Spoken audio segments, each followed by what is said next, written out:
kita menjawab satu permasalahan ya. Kalau ini permasalahannya ada sebuah pipa baja ya horizontal ya mungkin ada baiknya digambarkan penampang pipanya ya. Kan orang teknik begitu. Ada gambar penampang melintang, ada kemudian gambar memanjang ya. Kemudian semua notasi yang digunakan diterapkan di situ ada DO, DI ya. Nah, kemudian setelah itu baru kita menjawab pertanyaannya. Jadi periksa misalkan jenis atau rezim aliran fluida di dalam pipa ya. Dan ditentukan koefisien konveksinya. Jadi pertama kita harus ya mungkin di sini tidak begitu ya. Mungkin sebaiknya ditulis ya. Jadi misalkan A ya, mungkin menentukan rezim aliran dan koefisien perpindahan panas konveksi di dalam pipa gitu ya. Maka mulai bilangan Reynolds, oke. Kemudian, nah sebelum itu jangan ini dulu ya. Jadi perandelnya nanti dulu. Jadi setelah tahu alirannya turbulen, maka kalian pilih dulu ya. Apa yang akan digunakan? Misalkan, oh yang kita gunakan formulanya Ditus and Boulter ya. Nah, baru di sini muncul tuh ada kebutuhan perandel ya, baru perandelnya kita hitung dulu. Baru bilangan Nusselt, setelah bilangan Nusselt ketemu HI ya. Ini kan belum ketemu formulanya, tiba-tiba udah menghitung perandel untuk apa gitu ya.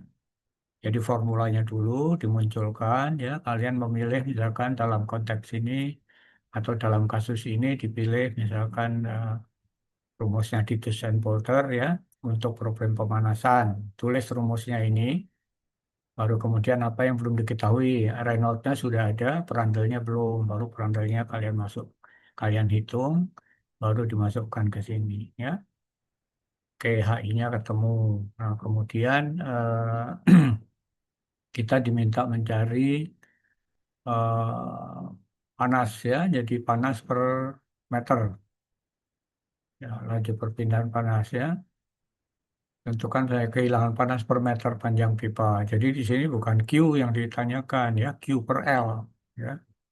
Q per L yang ditanyakan. Nah, baru ditulis dulu sebetulnya, jangan menulis, jangan menghitung dulu semua. Ya kita pasang dulu Q per L itu seperti apa. Ya misalkan, eh nah ini apa? Nah, ini belum ketemu nih Q per L-nya ya. Jadi harusnya ditulis dulu Q per L itu sama dengan atau Q sama dengan H A TD minus TF ya. A-nya itu apa? A-nya itu misalnya oh karena ini pakai tahanan ya, pakai tahanan. Nah ya dimasuk-masukin dulu tahanan totalnya. Jadi nanti delta T per R. Nah R-nya itu ada L semuanya kan, baru L-nya dilarikan ke sini ya. Jadi baru setelah formulanya ketemu, numeriknya dimasukkan angka-angkanya. Jadi jangan menghitung angka-angka dulu. Kemudian ya kalau saya sarankan sih formulanya dulu dipenuhi begitu. Baru kemudian numeriknya belakangan ya. Termasuk setelah ketemu Q kita bisa menghitung ya ini harusnya di ini dulu dipasang dulu ya. A-nya A yang mana, apakah A ini sama dengan yang ini kan beda ya. Nah itu jadi lebih terstruktur lah cara menjawabnya ya. Tapi in case walaupun ini angka-angkanya misalkan benar begitu ya, tetapi menurut saya ini masih bisa disempurnakan jawabannya ya. Oke, saran saya seperti itu. Ada yang mau ditanyakan? Mungkin saya coba ya barangkali tadi ya, misalkan mau menjawab, misalnya saya share dulu nih, hmm, blank dokumen. Ya, ini ada blank dokumen ya. Jadi sebaiknya kalau menjawab tadi misalkan yang yang nomor pertanyaan yang B ya, pertanyaan B. Pertanyaan B itu yang ditanyakan adalah Q per L ya. Nah, kalian gambarkan misalnya kalau strukturnya tadi seperti ini, ada apa tuh asbes ya, kemudian ada pipa begitu ya, seperti ini. Misalnya seperti itu. Maka perpindahan panasnya itu misalkan melalui tahanan ini ya. Jadi kalau di permukaan dalam pipa, kemudian ini permukaan asbesnya, ya. Kemudian di sini konveksi, ya. Maka kalian gambarkan kalau di sini satu, dua, tiga, kemudian di udara itu apa empat ya, misalkan di sini ya. Kan kalian bisa gambarkan dulu, misalkan satu ya, ini kemudian tahanan R apa nih, R pipa ya. Kemudian ini satu ya, dua, kemudian ada tahanan asbes ya, itu. Baru di sini ada tahanan konveksi ya. Ini tahanan konveksi itu. Nah, tinggal kita tulis yang namanya Q itu sama dengan adalah T1 minus T4 per. Nah, ini ya tahanan paralel tambah tahanan asbes ditambah tahanan konveksi. Nah, masing-masing turunkan misalkan R pipa ya, kalau di sini apa lon R2 per R1 begitu ya dibagi dua PKL ya kalau nggak salah lupa ya. Pokoknya di sini ada 2 PKL misalnya begitu ya. Kemudian tahanan asbes ya. Ini kalau salah dikoreksi ya. Sama dengan lon R3 per R2 begitu ya. Per 2 ini K-nya K pipa per 2 pi K asbes dikali L ya. Nah, tahanan konveksi itu sama dengan 1 H dikalikan yang luas ya. Yang luar itu AO ya. Jadi di sini ada 1/H dikalikan 2 pi RO dikalikan L ya. Nah, ini kan semuanya ada L. Nah, semuanya ada L, berarti nanti di sini ada Q per L sama dengan T1 minus T4 per tulis semua itu ya, ln gitu. Nah, baru setelah formulanya itu jadi, baru kalian masukkan angka-angka ya. Jadi saya pikir biasakan untuk menjawab pertanyaan itu formulanya jadi dulu, ya. Kemudian baru angka-angkanya, ya itu saja. Oke ya. Nah, sekarang saya lanjutkan ke membahas untuk eh, perpindahan panas yang selanjutnya, yaitu perpindahan panas radiasi. Ya. Nah, apa itu perpindahan panas radiasi atau perpindahan kalor radiasi? Jadi kalau kita mau memahami ya apa sih radiasi termal itu ya? Itu kira-kira kita diminta untuk menganalogikan ya, menganalogikan bagaimana energi matahari itu sampai ke bumi ya. Atau mungkin kita bisa menganalogikan bagaimana cahaya itu bisa sampai ya, bisa menerangi lantai misalnya seperti itu ya. Jadi energi termal itu mirip seperti itu ya.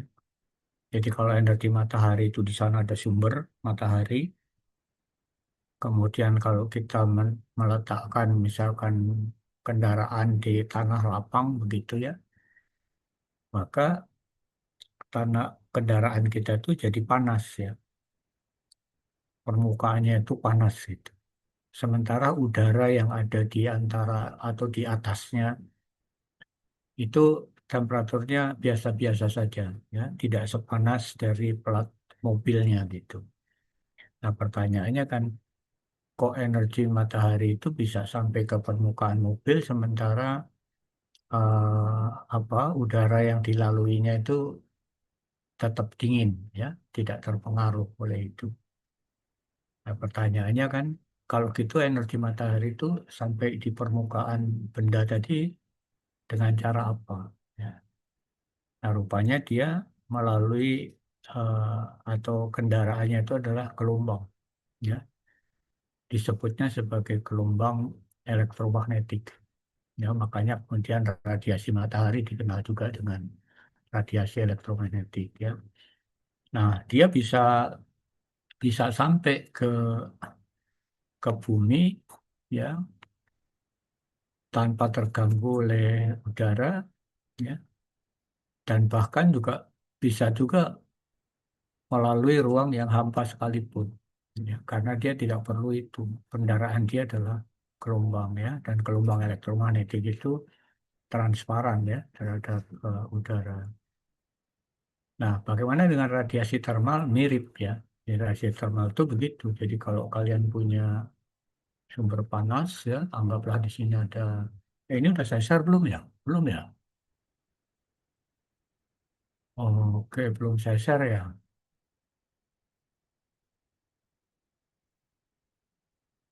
Oh iya, belum saya share ya. Sorry, sorry, sorry. Ya, ya seperti ini ya.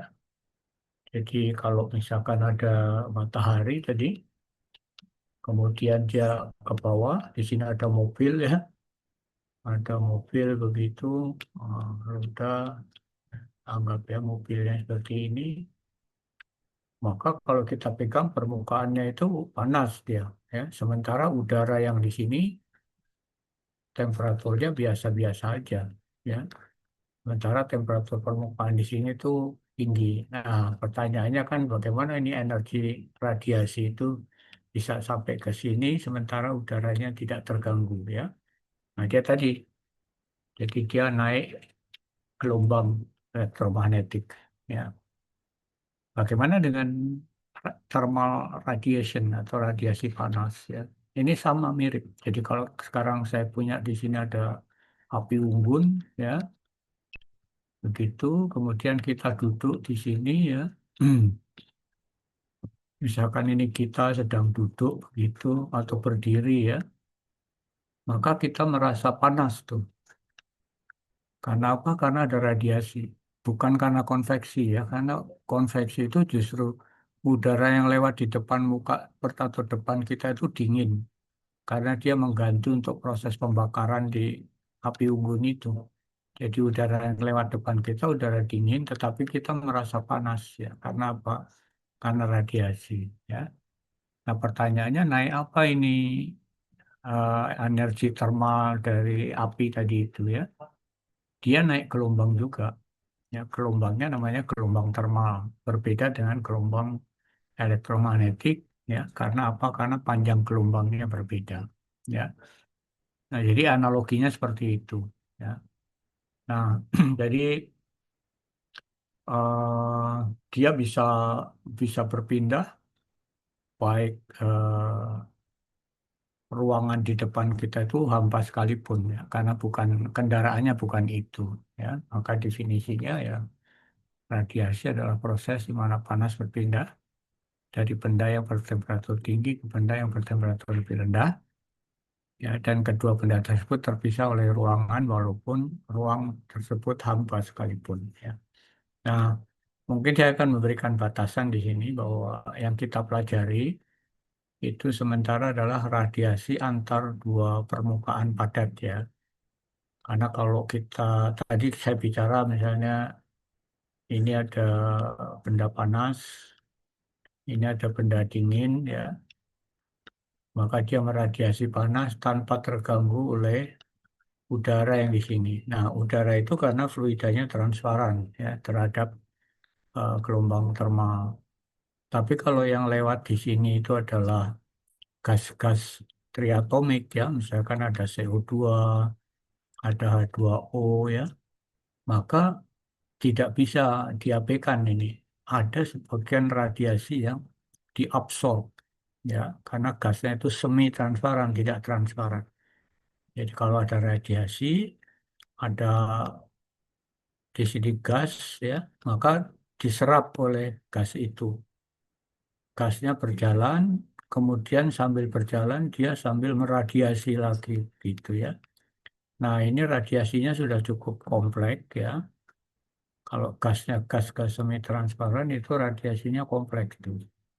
Karena dia problemnya adalah couple ya, coupling, coupling ya, konveksi dan radiasi. Nah, ini tidak mudah penyelesaiannya karena persamaannya itu yang ini adalah persamaan diferensial, yang ini persamaannya integral, ya. Jadi ini agak susah. Nah, untuk sementara saya tidak membahas tentang radiasi melalui fluida semi transparan, ya. Kita pelajari radiasi antar dua permukaan, ya.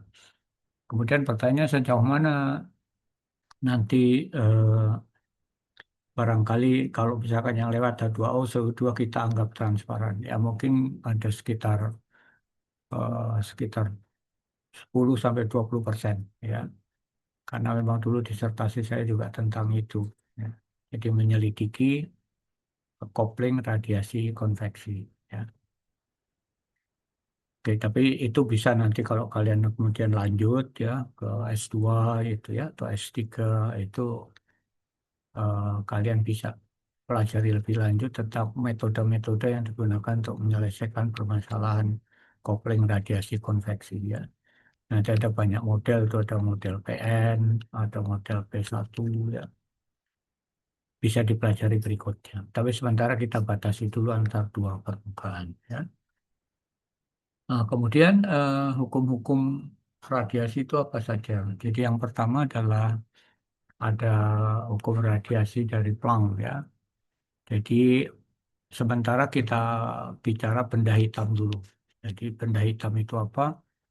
Benda hitam itu adalah benda yang mengabsorb semua radiasi yang datang. Jadi kalau di sini ada permukaan benda, ya, kemudian di sini ada radiasi yang datang, incident radiation, itu semua diabsorb, ya. Jadi tidak ada yang direfleksikan, tidak ada, tidak ada yang diteruskan atau ditransmisikan, tidak ada. Adanya diabsorb. Nah, setelah diabsorb, dikemanakan, dia diemisikan kembali, ya, gitu. Ini ciri-ciri benda hitam, ya. Jadi tidak ada yang dipantulkan, tidak ada yang ditransmisikan. Nah, menurut Planck, berapa besarnya daya emisi benda hitam?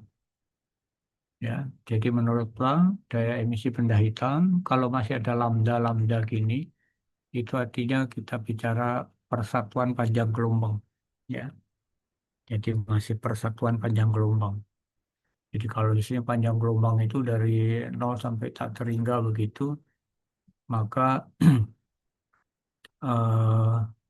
kita bahasnya per satuan panjang gelombang. Jadi misalkan EB alfa itu di sini, ya.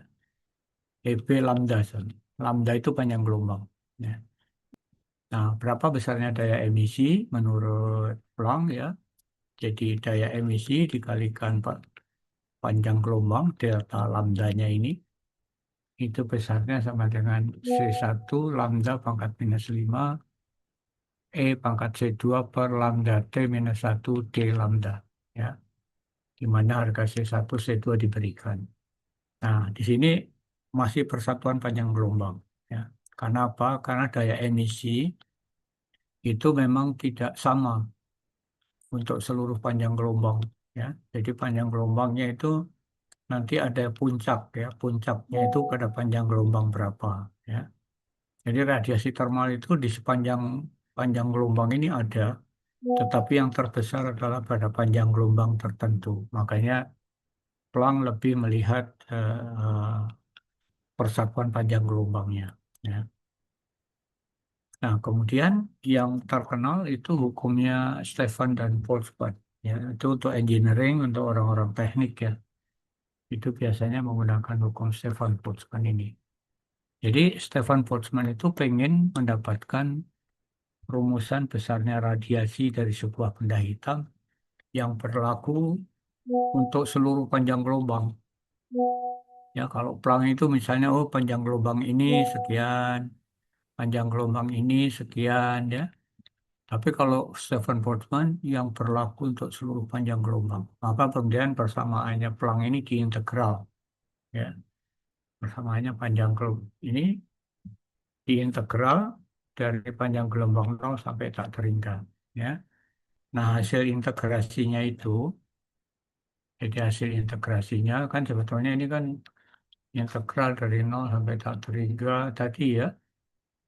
EB delta itu ini semua, ya, masukkan ke sini, ya. Tapi sama Stefan Boltzmann, kemudian hasilnya mengejutkan ya. Hasilnya itu cukup ditulis dalam bentuk sigma dikali T pangkat 4, ya, di mana sigma itu adalah koefisien atau konstanta Stefan Boltzmann yang besarnya 5,67 kali 10 pangkat minus 8, ya. Sementara T itu dalam Kelvin ya. Jadi T-nya itu dalam Kelvin. Kelvin itu adalah Celsius plus 273 ya. Tepatnya 273,15 begitu. Ya. Nah, ini hukumnya Stefan Boltzmann. Ya.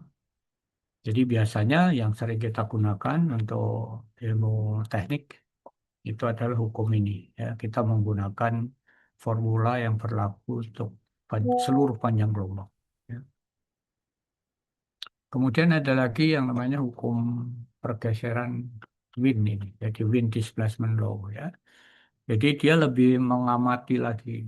Ya. Jadi kalau tadi Planck itu hanya menunjukkan bahwa panjang gelombang atau besarnya daya emisi itu adalah eh, fungsi dari panjang gelombang. Kalau wind malah sudah menetapkan ya, menetapkan bahwa puncak kurva ya, ya puncak kurva itu ini ya. Puncak kurva dari daya emisi itu bergeser ya, tidak selalu pada panjang gelombang yang sama ya. Jadi justru bergeser makin bergeser ke arah panjang gelombang yang lebih pendek ya. Jadi kalau panjang gelombangnya lebih misalkan di panjang gelombangnya 2 ya, maka puncaknya itu cuma segini ya. Kalau panjang gelombangnya 1 mikron ya, maka puncaknya segini ya. Jadi menurut Wien, puncak kurva pada suhu tinggi itu bergeser ya ke arah panjang gelombang yang lebih pendek ya. Jadi daya emisinya itu dia bergeser ya. Puncaknya itu bergeser ke panjang gelombang yang lebih pendek ya.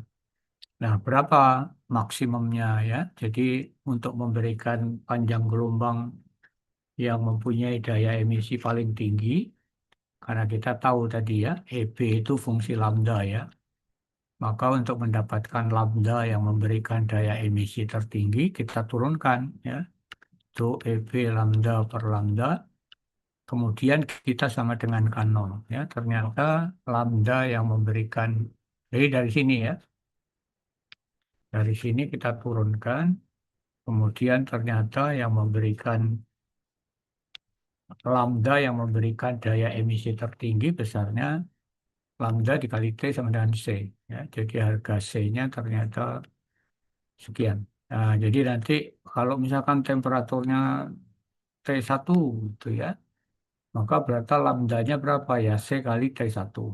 Ya. Kalau T-nya T2, berapa lambda yang memberikan daya emisi maksimum? Lambda 2 ya, T2 kali C. Ya, jadi dia bergeser atau bergeser sesuai dengan temperaturnya. Ya, gitu. Kemudian ada lagi hukum Kirchhoff. Nah, hukum Kirchhoff itu lebih berbicara pada mungkin sifat-sifat dari permukaan bendanya. Ya, jadi karena tidak semua benda itu benda hitam, ya, maka tidak semua radiasi itu diabsorb. Ya, tapi ada yang ditransmisikan, ada yang direfleksikan. Jadi sambil contoh begini.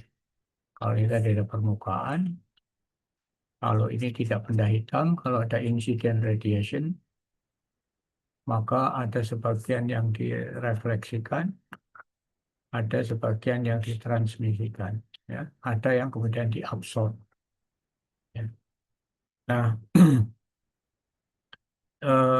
hukum Kirchhoff mengatakan sifat itu, ya. Kemudian dinyatakan dalam perbandingan, ya. Jadi kalau misalkan reflective radiation dibagi incident radiation, itu kita sebut sebagai reflektivitas. Ya. Kemudian kalau ada transmitted radiation dibagi dengan incident radiation, itu kita sebut sebagai transmitivitas atau transmittivity. Demikian juga yang diabsorb. Ya. Nah, total dari absorptivity plus reflectivity per transmittivity itu sama dengan satu. Ya, itu. Nah, bagaimana jika benda hitam? Kalau benda hitam ya tidak ada yang transmisi, tidak ada yang refleksi. Maka semua diabsorb. Jadi absorptivity-nya itu sama dengan satu untuk semua panjang gelombang. Ya. Kalau benda abu-abu bagaimana? Nah, benda-benda abu-abu itu ada sebagian yang direfleksi, ada sebagian yang ditransmisi. Maka absorptivity-nya pasti tidak sama dengan satu. Ya. Kalau benda berwarna, nah ini beda. Kalau benda berwarna sama ya, tidak sama dengan satu, tapi besarnya itu tergantung panjang gelombangnya. Ya. Nah, hukum Kirchhoff mengatakan bahwa absorptivity ya benda berwarna atau benda lain ya selain benda hitam dibagi dengan daya emisivitasnya itu sama dengan absorptivity benda hitam dibagi dengan daya emisi benda hitam. Karena absorptivity benda hitam sama dengan satu, maka seperti ini. Ya, ini hukum Kirchhoff untuk panjang gelombang yang sama. Ya, jadi kalau kita ditanya berapa daya emisi benda lain ya untuk panjang gelombang lambda, ya besarnya sama dengan absorptivity benda tersebut ya dikalikan daya emisi benda hitam pada panjang gelombang yang sama. Ini menurut Kirchhoff. Ya. Nah, bagaimana membuktikannya? Jadi ya kira-kira seperti ini ya. Jadi cerita tadi itu. Jadi kalau ada insiden, ada yang ditransmisikan, ada yang diresepsi, ada yang diabsorpsi. Ya. Nah ini ya ini sifat-sifatnya bagaimana nanti kalau benda itu ada yang refleksinya itu atau pantulannya itu spekular ya. Itu biasanya permukaannya yang mengkilat begitu. Jadi kalau ada radiasi datang itu sudut pantulnya itu sama ya. Tapi ada juga refleksi yang aur ya, diffuse itu kalau permukaannya biasanya tidak mungkin doff ya, tidak mengkilap begitu. Maka dia refleksinya itu biasanya seperti ini ya. Nah, jadi eh, bagaimana Kirchhoff itu membuktikan ya. Jadi untuk membuktikan hukum Kirchhoff dia membuat satu eksperimental. Ya. Jadi eksperimentalnya itu seperti ini. Jadi ada semacam benda contoh ini. Benda contoh itu di dalam satu lingkungan, ya, dan lingkungannya itu benda hitam. Ya. Jadi kalau kemudian benda hitam itu mempunyai temperatur T, ya, maka benda hitam itu akan meradiasi ya ke benda contoh tadi. Nah, kalau kita misalkan fluk radiasinya itu adalah QE, ya, watt per meter persegi, maka kalau luas permukaan benda contohnya itu A, maka dia akan menerima QE dikali A. Ya. Tetapi karena benda contoh itu bukan benda hitam, maka yang diabsorb oleh benda hitam itu ya Q kali A dikalikan alfa. Alfa itu adalah absorptivity dari benda contoh. Ya, ini. Nah, dalam kondisi setimbang, jadi kalau dia menerima radiasi, ya, maka dia juga akan mengemisi. Jadi sifat dari benda hitam itu, setiap benda atau sifat dari radiasi ya, setiap benda yang mempunyai temperatur, maka dia meradiasi sebesar, kalau benda hitam ya langsung. Ya. Jadi berapapun temperaturnya, dia meradiasi. Ya, berapapun temperaturnya, dia meradiasi panas. Nah, jadi kalau dia menerima panas, maka kemudian dia akan mengemisikan, ya. Dia akan mengemisi karena pada setimbang apa yang dia terima, dia akan keluarkan, begitu. Ya. Jadi kalau tadi dia menerima Q, A dikalikan absorptivity-nya, maka ini sama dengan yang diemisikannya. Ya. Nah, sekarang benda contohnya itu kita ganti. Ya, benda contohnya itu kita ganti benda hitam. Maka berapa radiasi yang diterima? Ya, QA absorptivity-nya 1. Ya. Jadi QA dikalikan 1. Berapa yang diemisikan? Ya, daya emisinya saya ganti menjadi daya emisi benda hitam. Ya, karena apa? Karena benda contohnya adalah benda hitam. Nah, kalau misalkan persamaan 1 itu kita bagi dengan persamaan 2, QI hilang, A hilang, maka di situ jadi alfa per 1 sama dengan E per EB. Ya. Nah, inilah kemudian tadi terbukti bahwa daya emisi benda selain benda hitam itu sama dengan absorptivity benda tersebut dikalikan daya emisi benda hitam. Ya. Untuk panjang gelombang yang sama. Ya. Ini pembuktian dari hukum Kirchhoff yang tadi ya, pembuktian untuk dari Kirchhoff yang ini. Ya.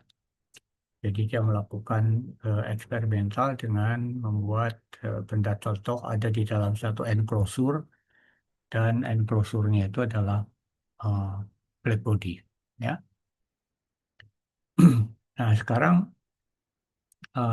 ya ini beberapa catatan penting ya. Jadi kalau misalnya kita lihat benda yang abu-abu itu kan selalu persatuan panjang gelombang ya asalkan pada panjang gelombang yang sama ya, sama saja ya seperti ini juga bisa untuk panjang gelombang tertentu ya. Nah sekarang kenapa di sini ada epsilon ya. Jadi epsilon itu namanya adalah emisivitas. Jadi besarnya emisivitas itu sama dengan absorptivitas ya. Karena apa? Karena kalau ini benda apa yang datang itu diabsorb ya. Kemudian dia diemisikan. Jadi absorptivity sama dengan emissivity ya. Jadi hanya pada saat prosesnya saja.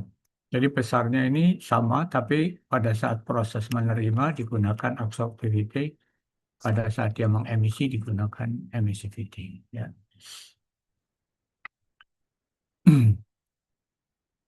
Oke ya. Nah, kemudian kita khusus membahas untuk pertama kita bahas dulu black body-nya dulu ya. Jadi benda yang bukan hitam nanti belakangan. Jadi tadi sudah dikatakan oleh Stephen Boltzmann bahwa setiap benda yang mempunyai temperatur dia mengradiasi panas. Ya, jadi kalau di sini ada benda, ya, kemudian temperaturnya T, luas permukaannya A. Kalau bendanya ini benda hitam, maka dia akan meradiasi panas Q sama dengan sigma A T pangkat 4. Ya. Jadi ini bisa kita analisis ya, karena P itu sama dengan C plus 273, ya, batas minimumnya, batas Q sama dengan 0, itu kalau T sama dengan 0. Ya. Artinya dalam Celsius itu sama dengan minus 273 Celsius. Ya. Jadi temperatur di bawah 0 derajat Celcius pun meradiasi panas. Ya. Itu. Batasnya ya tadi, batasnya 0 Kelvin itu. Jadi di atas 0 Kelvin dia meradiasi panas ya, walaupun secara Celcius dia negatif. Ya. Nah sekarang pertanyaannya adalah bagaimana jika dua buah benda? Jadi kalau tadi satu benda hitam, ya anggaplah ini temperaturnya T1, dia meradiasi panas sebesar Q1. Ya. Kemudian ada benda lain yang temperaturnya T2, dia juga meradiasi, ya meradiasi besarnya Q2 itu. Nah, kemudian siapa yang menerima panas? Ya, jadi panas neto itu kemana? Gitu. Jadi sesuai dengan kaidah perpindahan kalor, maka dari temperatur tinggi ke temperatur rendah. Ya, jadi kalau T1 itu lebih besar daripada T2, kalau T1 itu lebih besar daripada T2, maka nanti yang merasakan menerima panas itu benda dua, ya, benda dua. Terus berapa panas netonya ya? Apakah Q net itu sama dengan Q1 minus Q2 begitu? Nah, ternyata tidak seperti ini, ya, tidak seperti ini. Jadi tidak semudah ini, ya, tidak semudah ini. Karena apa? Karena Q1 yang meninggalkan itu belum tentu sampai, ya. Ada yang keluar ke sana, ada yang keluar, ya, ada yang sampai. Demikian juga Q2, ada yang sampai, tapi ada juga yang tidak sampai begitu, ya. Nah, kenapa begitu? Karena memang sifat radiasi itu adalah direksional, ya, direksional. Jadi bentuknya hemisfer, ya. Jadi kalau misalkan ini benda, maka radiasi itu begini. Ya, ya, seperti itu. Jadi kalau ada benda lain, ya ada yang dapat, ada yang tidak begitu, ya. Nah, oleh sebab itu perlu kita definisikan berapa kalor yang meninggalkan dan kemudian sampai, ya. Maka kemudian ada istilah baru, ya, yang dikenalkan, yaitu disebut dengan faktor bentuk radiasi atau radiation shift factor, atau mungkin supaya agak gampang mungkin faktor pandangan, ya. Jadi kalau kita memandang sesuatu itu, ya, sebetulnya ada yang gini tapi juga ke sana, ya, ada yang bias begitu, ya. Ada view factor, ada juga angle factor, ya.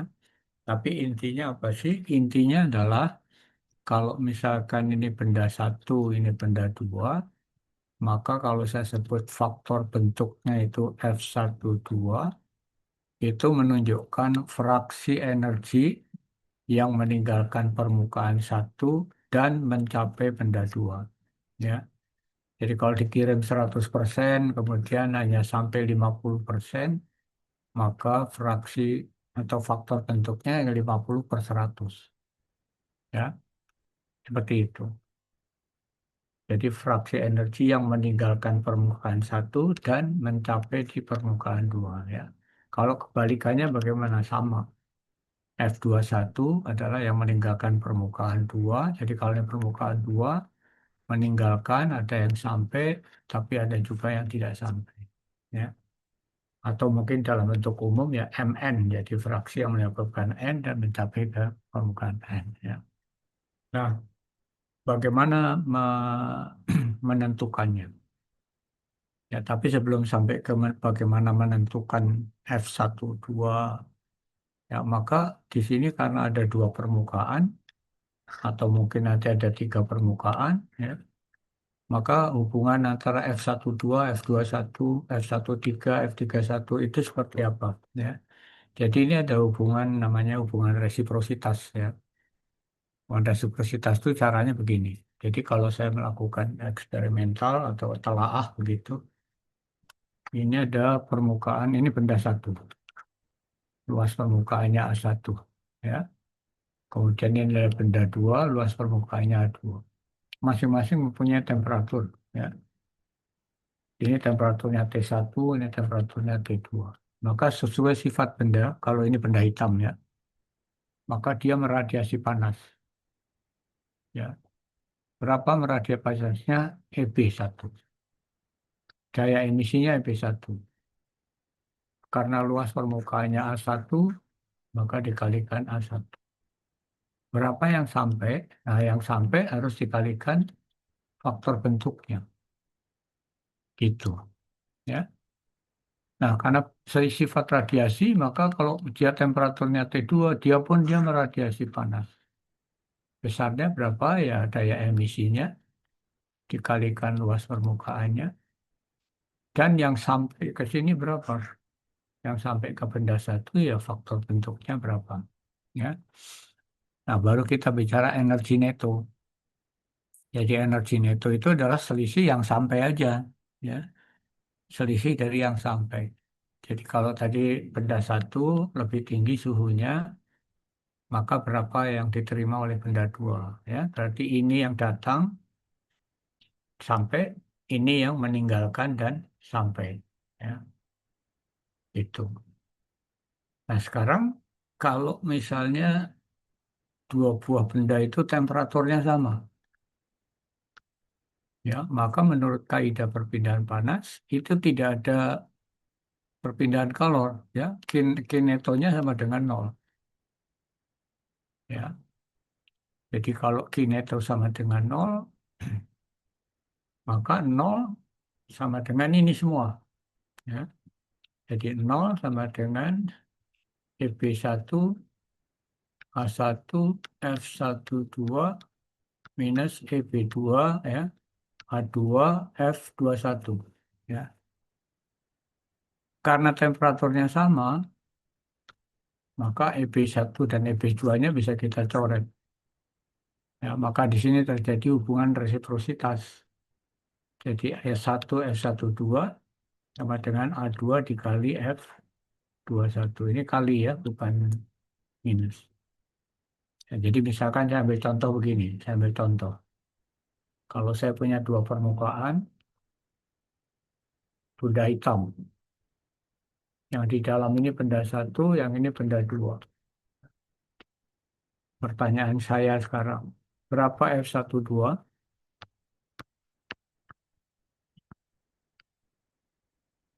berapa F21? Ada yang bisa jawab? Silahkan salah satu di antara kalian.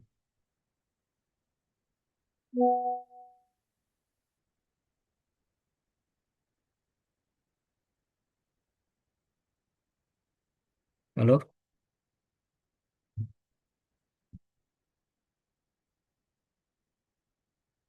Silahkan dicoba. Kalau ada benda satu kecil di dalam lingkupan benda dua yang besar, maka berapa F12?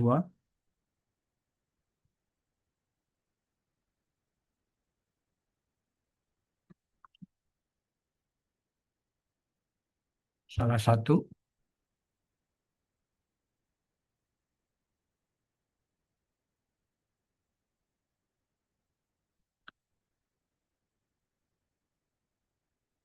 Mas Zaki mungkin, berapa F12-nya? Nol ya Pak. Hmm? Nol Pak. Oke, saya catat dulu. Ada yang bilang nol. Nggak apa-apa. Yang lain?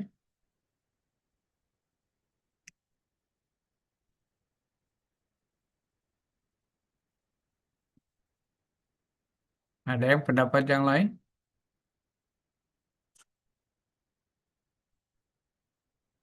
Jadi tadi apa yang namanya eh, faktor bentuk itu adalah fraksi atau perbandingan, ya, antara radiasi yang meninggalkan dan sampai, ya terhadap radiasi yang meninggalkan. Jadi kalau kita lihat, ya, dari satu ke dua, maka semuanya sampai, ya, meninggalkan dari satu ke dua semuanya sampai, ya. Berarti berapa faktor bentuknya? Karena semuanya sampai, berarti F12 sama dengan satu. Nah, gitu. Ya. Nah, pertanyaan berikutnya adalah berapa F21?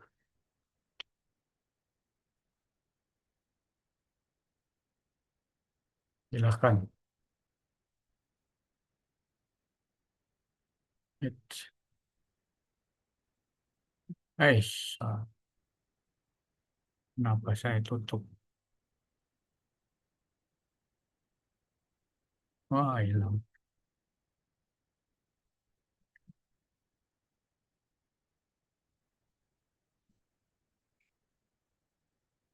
Nah, jadi tadi gambarnya begini ya. Kalau ada benda satu kecil, ada benda dua. Nah, jadi F12 sama dengan satu. Karena apa? Karena semua yang meninggalkan itu sampai. Ya. Sekarang berapa F21?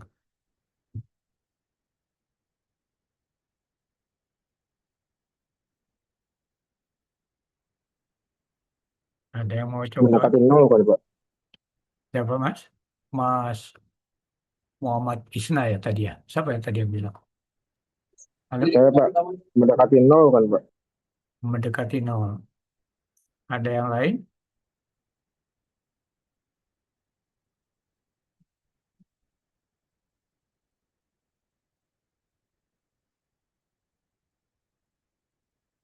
Ini anu aja, tinggal kita gunakan hubungan resiprositas tadi ya. Jadi kita gunakan hubungan resiprositasnya ya.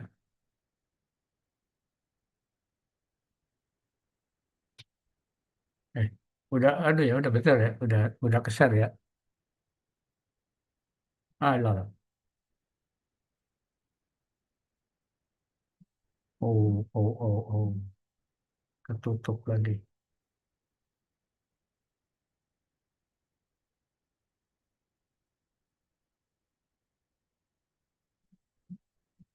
Ya, ya jadi kita gunakan yang tadi ya, yang hubungan resiprositas tadi itu. Jadi kalau istilahnya ini benda satu kecil di dalam benda dua, ya.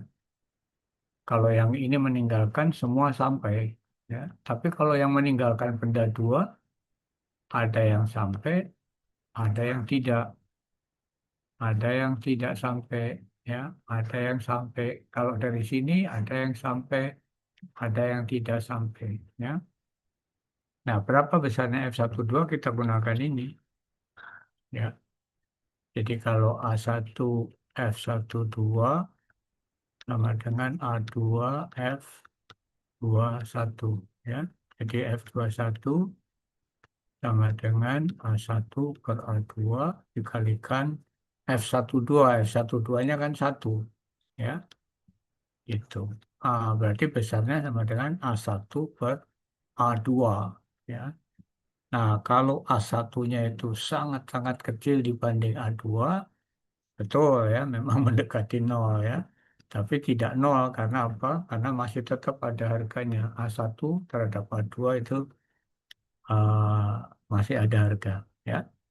Begitu. Nah, sekarang dengan kita sudah mengenal yang namanya faktor bentuk ya, maka kemudian saya bisa menuliskan besarnya kalor neto dari dua permukaan benda hitam yang memindahkan panas ya. Besarnya apa? Ya, namanya luas itu kalau kita pakai benda satu sebagai patokan, maka di sini daya emisivitas benda satu minus daya emisivitas benda dua, ya. Atau kalau kita gunakan teori resiprositas, ya seperti itu, ya. Nah, karena kita tahu EB ya, itu adalah sigma dikali T pangkat 4, ya. Maka EP1 ya sigma kali T1 pangkat 4, EP2 sigma kali T2 pangkat 4 ya. Ini adalah kalor neto radiasi antar dua permukaan benda hitam. Ya, gitu. Nah, sekarang pertanyaannya berapa F12 kalau bentuknya tidak istimewa seperti ini? Ya, misalkan ada dua buah pelat siku-siku. Ya, ini. Kalau ini benda satu, ini benda dua, terus ini berapa F12-nya? Ya, begitu. Nah, ini ada satu teknik ya, cara bagaimana menurunkan untuk mendapatkan F12. ya. Dan saya tidak akan turunkan secara matematik di sini. Silakan kalian lihat di buku-buku weight transfer ya, bisa bukunya J.P. Holman dan lain-lain ya. Jadi bisa kita turunkan dan pada akhirnya kita akan mendapatkan hubungan ya. Jadi faktor bentuk untuk beberapa hubungan geometri ya. Jadi contohnya ini. Misalkan untuk dua buah bidang datar masing-masing mempunyai luas A1 dan A2 ya, yang dipisahkan oleh ruang dengan jarak D ya. Sementara dimensi dari pelatnya sendiri lebar X1, lebar X panjang Y ya. Maka kemudian berapa besarnya F1 terhadap atau F12, jadi yang meninggalkan benda satu dan sampai benda dua itu fraksinya berapa? Itu tergantung dari rasio antara lebar dan jarak ya. Juga ada rasio dari panjang dan jarak ya. Jadi misalnya nih rasio X terhadap D itu 1 ya. Kemudian rasio Y terhadap D juga 1. Misalnya 1 itu di sini ya. Maka berapa faktor bentuknya ya, ini kita tarik aja ke atas ya. Seperti itu, saling memotong ya, memotong di sini. Ya, faktor bentuknya adalah 0,2 ya, gitu. Faktor bentuknya 0,2. Dan di sini akan kelihatan ya, semakin pendek D atau semakin dekat dua pelat itu ya, maka fraksinya pasti akan naik. Ya, fraksinya akan naik. Karena apa? Karena kalau dua buah pelat yang saling hampir berimpit begitu ya, itu yang meninggalkan dan sampai itu lebih banyak. Ini contoh, kalau X per D-nya besar. Karena kalau D-nya kecil kan X per D besar. Ya. Kemudian Y per D-nya juga besar begitu. Ya. Maka kemudian faktor bentuknya hampir mendekati 1.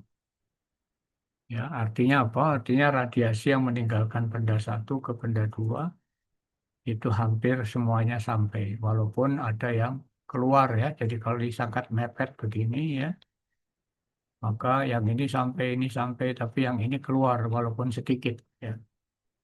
Nah, oleh sebab itu seringkali kita mengatakan bahwa jika pelat ini mempunyai dimensi ya, lebar dan panjang terhadap jarak itu terlalu besar ya, maka kita biasanya menyebutnya ini adalah dua pelat yang tak terhingga besarnya gitu ya. Padahal sebetulnya besarnya ya terhingga gitu ya. Tapi kalau kita bandingkan dengan jaraknya itu jauh lebih besar. Itu kita asumsikan F12-nya mendekati 1. Ya. Itu untuk aplikasi engineering seperti itu. Nah, kemudian untuk hubungan yang lain seperti apa? Ya seperti ini ya. Kita tinggal mengikuti aja. Ini ada X, ada Z, ada Y ya terhadap gimana? Oke, di sini ada rasio Z dan X. Ini ada rasio Y dan X ya. Nanti ketemunya faktor bentuknya ada di sini. Jadi kita tinggal tinggal menggunakannya saja. Ya. Tapi kalau mau lihat bagaimana menurunkannya, kita gunakan ini caranya. Ya, itu ada di bukunya di transfer. Ya. Ini ada dua buah silinder ya, dua buah silinder konsentris itu juga sama ya. Jadi kalau misalkan eh, sangat mepet gitu ya, jadi kalau ini sangat mepet begitu, maka kalau ini benda satu, ini benda dua, kalau ini sangat mepet, itu biasanya fraksinya hampir mendekati 1. Ya. Jadi dua buah silinder konsentris, tetapi jarak ininya itu sangat dekat ya. Nah, itu bisa ditunjukkan dari R1 per R2-nya. Kalau R1 per R2-nya itu mendekati 1, ya. Di sini misalnya ya, kita tarik ya, kemudian ini panjang lagi, apalagi panjang ya, maka dia faktor bentuknya mendekati 1. ya. Jadi semakin dia rapat begitu, maka hampir dipastikan fraksi yang sampai itu cukup besar. Ya. Nah, ini tinggal dipilih saja nanti ya. Nah, ini ada harga-harga yang istimewa nih. Jadi harga-harga di mana faktor bentuknya bersama dengan satu. Misalkan dua buah bidang datar yang panjang tak terhingga ya, bukan berarti tak terhingga betulan ya, tetapi Y per D dan X per D-nya relatif besar. Ini tadi sudah saya ceritakan. Dua buah silinder konsentris yang panjang tadi itu. Jadi begini, begini ya. Kalau ini panjang gitu ya. Ada sih yang keluar ya, misalkan radiasi ini keluar begini. Tapi relatif lebih banyak yang sampai ya. Jadi kita asumsikan mendekati satu ya. Dua buah bola konsentris. Jadi kalau ada bola kecil, ada bola besar, maka ini pasti semuanya sampai ya. Kemudian bola kecil di dalam ruangan besar, benda kecil di dalam ruangan besar. Ya, misalkan kita ada satu ruangan yang besar ya, itu begini, kemudian di dalamnya mungkin ada fire ya, ada lampu atau ada api misalnya. Kalau ini relatif kecil terhadap ruangan, maka ini dianggap bahwa semuanya itu akan sampai ya. Seperti itu. Ini adalah bentuk-bentuk khusus atau bentuk-bentuk spesial di mana F12-nya kita consider sama dengan satu. Ya. Nah, contoh penerapannya gimana? Misalnya nih, ya, kalau ada dua buah pelat benda hitam paralel, ukurannya setengah kali 1 meter, kemudian dipisahkan oleh jarak setengah meter. Ya. Kemudian satu pelat dipertahankan suhunya 1000 Celcius, yang lain 500. Berapa pertukaran kalor neto secara radiasi? Ya. Jadi seperti tadi, kunci utamanya adalah kalau dua buah benda hitam, pasang dulu rumusnya seperti ini. Ya, pasang dulu seperti ini. Nah, kemudian apa yang diperlukan? Yang diperlukan itu A1, F12, ya. Kemudian T1, T2. A1-nya berapa? Ya, panjang kali lebar. Ya, ketemu. T1-nya ada, T2-nya ada. Semua dalam Kelvin. Ya, Kelvin. Kemudian F12-nya. F12-nya kita gunakan tadi. Ya, kita gunakan chart di gambar satu ini. Jadi berapa tadi? eh, kita hitung X per Y-nya, Y per D-nya 1, X per D-nya 2. Kita gunakan yang ini. Ya. Jadi X per D-nya 2 di sini, Y per D-nya 1. Ya. Y per D-nya 1. Jadi di sini, Y per D 1 itu yang ini. Ya, maka kalau ini kita tarik, motong di sini. Ya, gitu ya, kira-kira ya. Maka kalau kita tarik ke kiri berapa?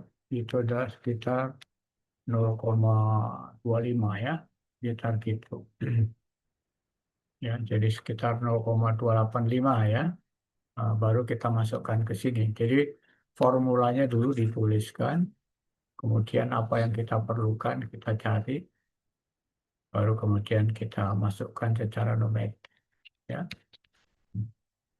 itu contoh sederhananya seperti itu. Nah, nanti bagaimana jika bendanya tidak benda hitam?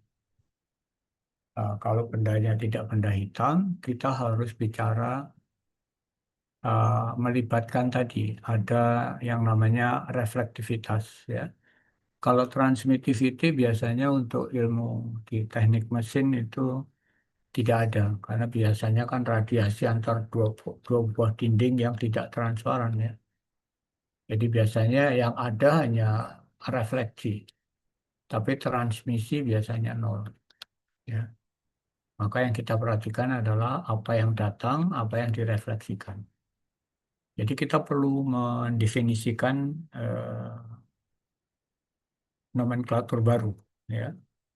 Jadi di sini ada yang namanya iradiasi, ada yang namanya radiositas. Ya. Nah, hipotesanya adalah bahwa semua permukaan itu baur, ya. Jadi ini kita anggap seragam suhunya dan nanti refleksinya itu ke semua arah, ya, begitu. Refleksinya ke semua arah, itu. Kemudian apa itu iradiasi, ya? Jadi kalau iradiasi atau kita sebutkan dengan G itu adalah total radiasi yang menimpa permukaan per satuan luas per satuan waktu, ya. Jadi permukaan per ini kurang per, ya, per satuan luas per satuan waktu. Kalau radiositas apa? Radiositas itu adalah total radiasi yang meninggalkan suatu permukaan per satuan luas per satuan waktu. Jadi kalau tadi ada yang menimpa itu G, maka sesuai dengan sifat dari bendanya, ada yang spontan direfleksikan, ya. Kemudian ada yang diabsorb. Nah, yang diabsorb itu nanti akan diemisikan kembali, gitu, ya. Nah, ini ada daya emisi, tetapi bukan benda hitam, ya. Maka ini bisa kita konversikan bahwa E untuk benda yang tidak hitam itu sama dengan emisivitas dari benda tersebut dikalikan daya emisivitas dari benda hitam. Ya. Maka kemudian kalau kita buat kesetimbangan, berarti ada iradiasi, ada radiosity. Radiosity berarti total ini semua. Ya, gitu. Jadi radiosity ya sama dengan rho G ditambah E dikali epsilon dikali EP. Ya, seperti ini.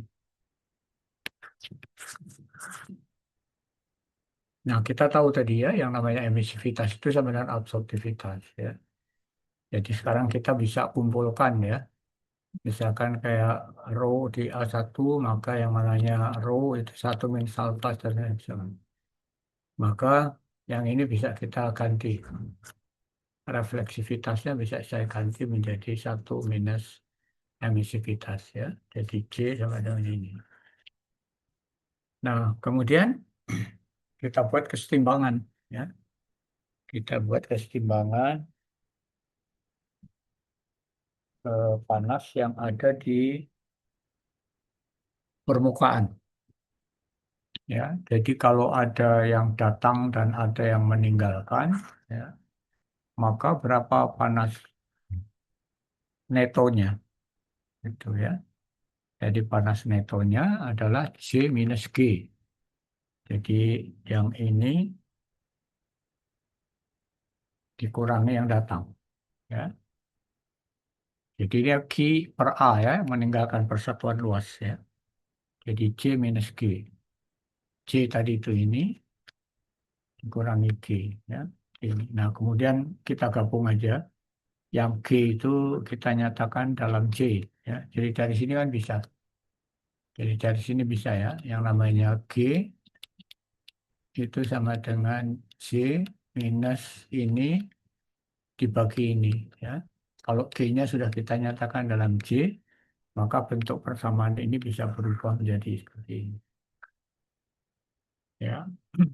Atau kalau kita tulis dalam bentuk analogi listrik, jadi panas yang meninggalkan permukaan neto, ya, di benda ini itu sama dengan EB minus J dibagi dengan 1 - epsilon per epsilon A. Jadi kalau kita analogikan dengan listrik, ya, benda yang tidak benda hitam itu bisa kita gantikan bahwa dia sebetulnya adalah benda hitam.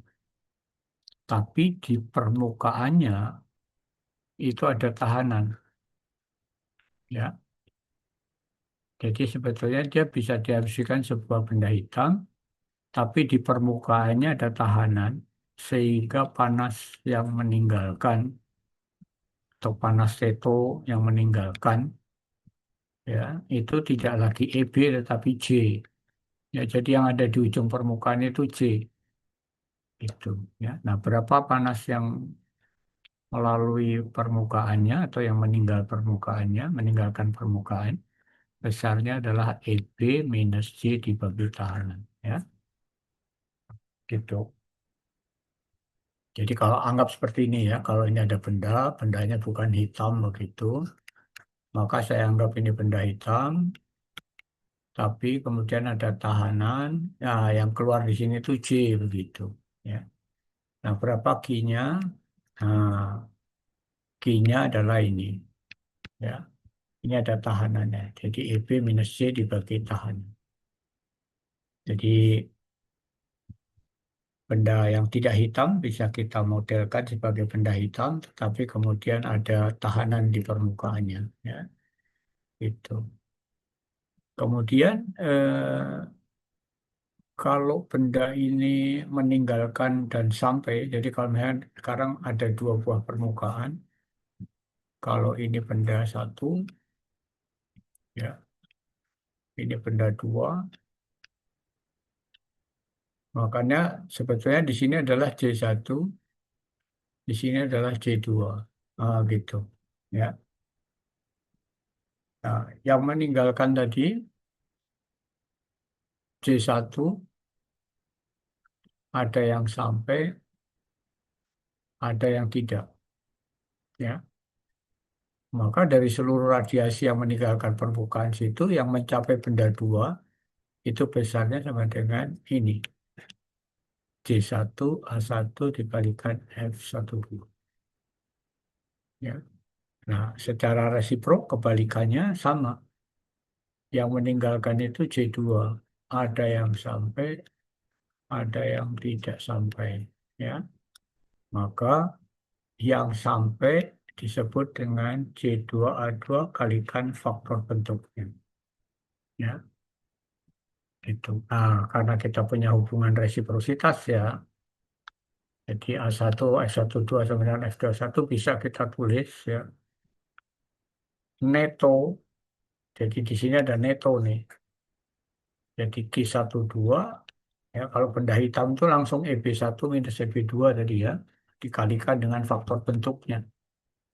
Tapi kalau benda bukan hitam, bukan EB, tetapi J.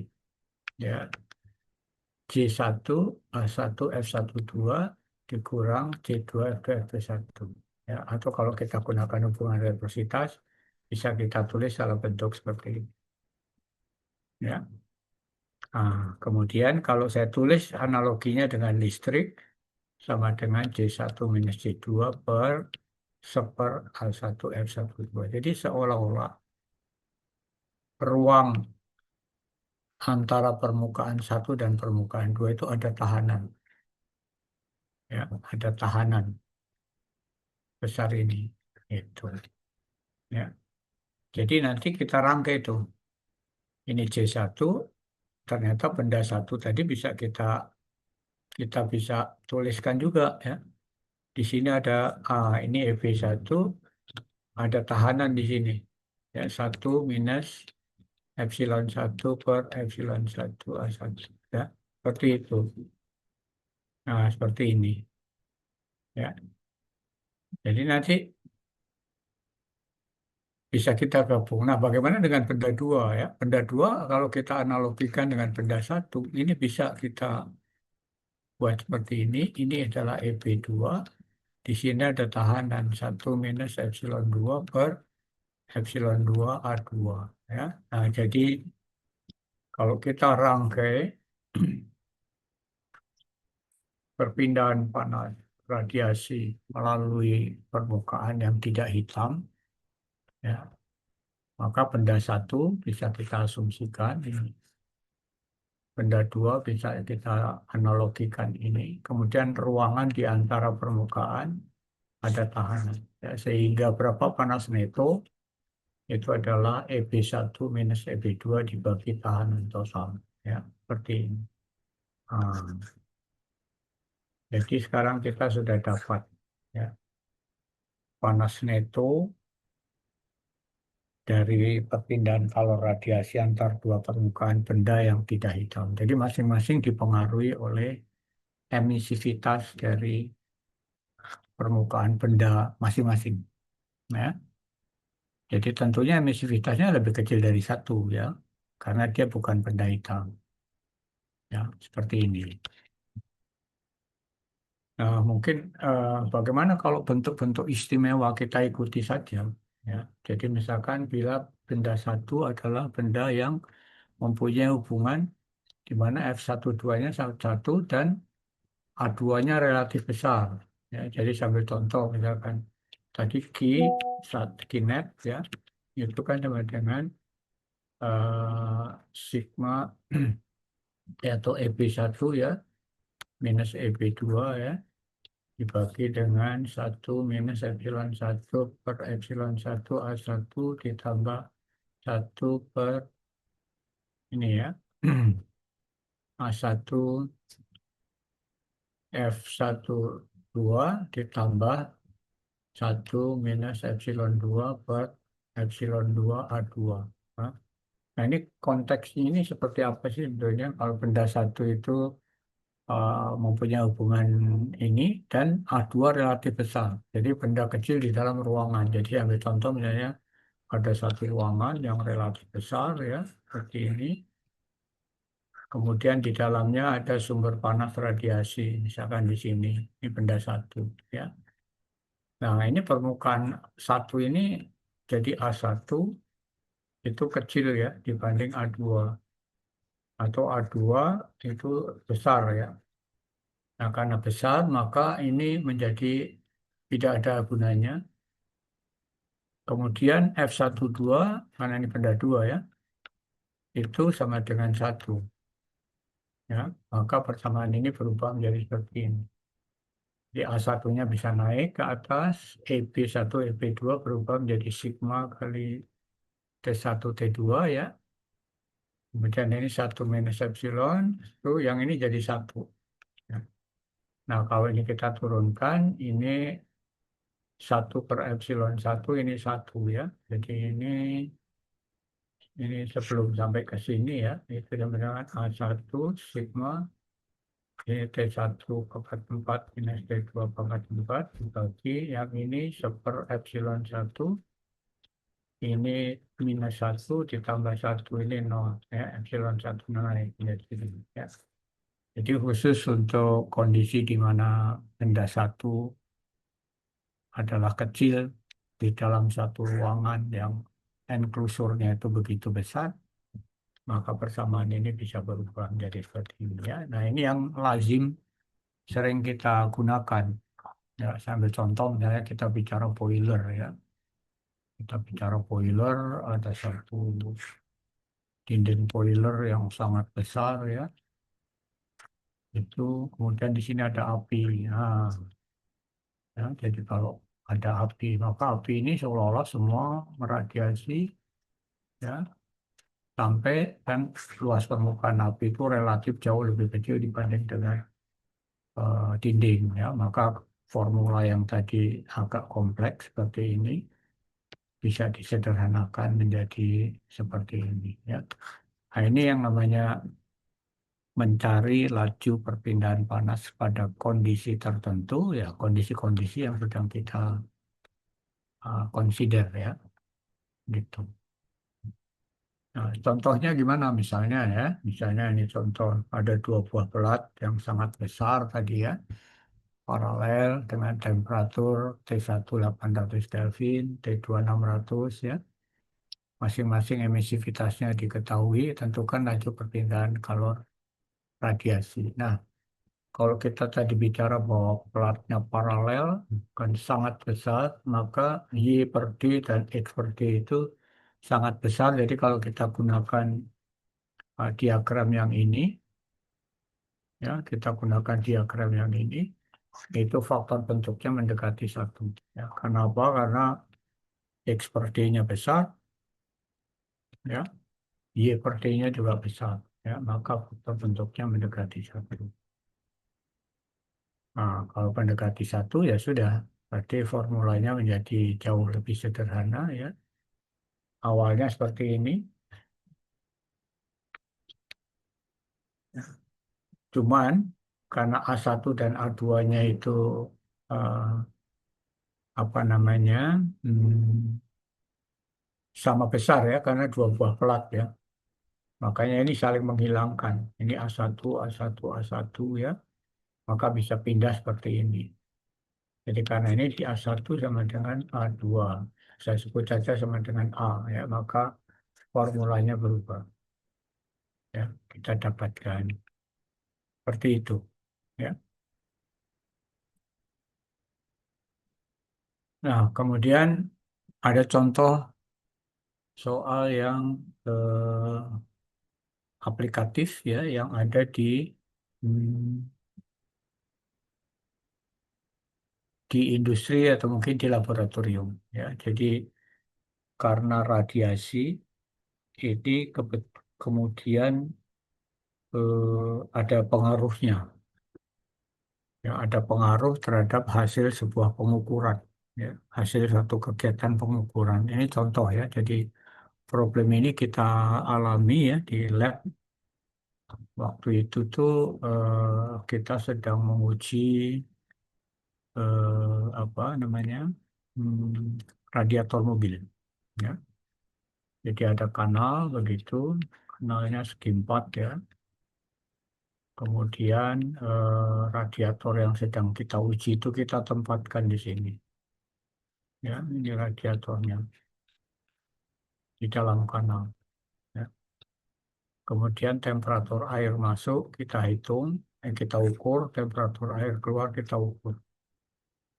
Kemudian di sini dialirkan udara, gitu ya, dialirkan udara.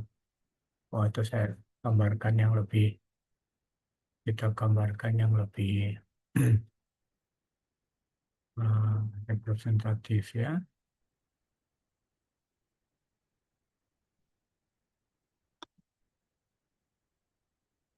Ya, ini cerita di laboratorium ya. Jadi kalau kita menguji performance dari radiator, itu ini kanal, ini ada radiator yang kita uji.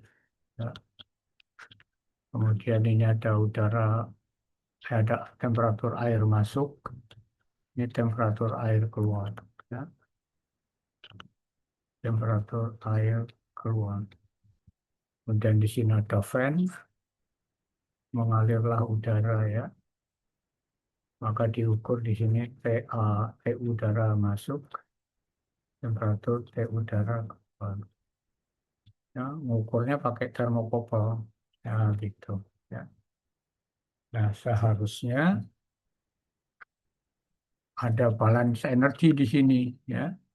Jadi panas yang dilepas oleh air, ya, Q, itu sama dengan massa air, kali CP air, dikalikan T air masuk, dikurangi temperatur air keluar. Ya. Kemana panas ini diambil oleh udara. Ya, gitu.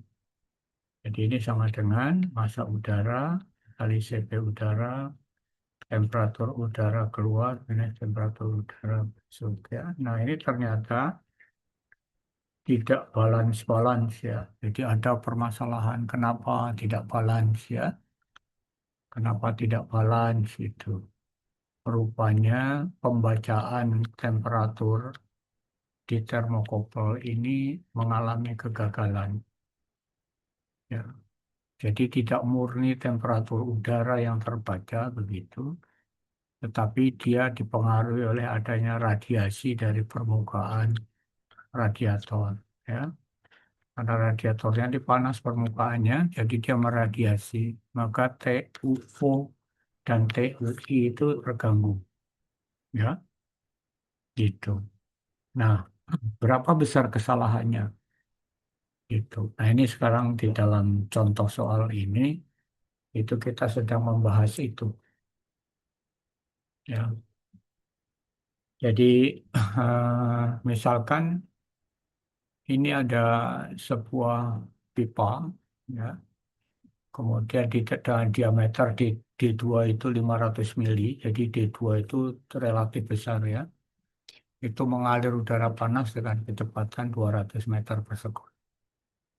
Kemudian temperatur udara panasnya diukur dengan termokopel. Ya, termokopelnya itu termokopel itu seperti alat ukur temperatur ya. Jadi biasanya sih ada kawat itu, jadi krom dan aluminium gitu ya, kromel alumel. Jadi begini biasanya ini kawat krom, kawat aluminium ditaruh di sambung begitu ya. Ini krom, Cr, ini Al. Ini nanti kalau ada temperatur dia ada arus ya.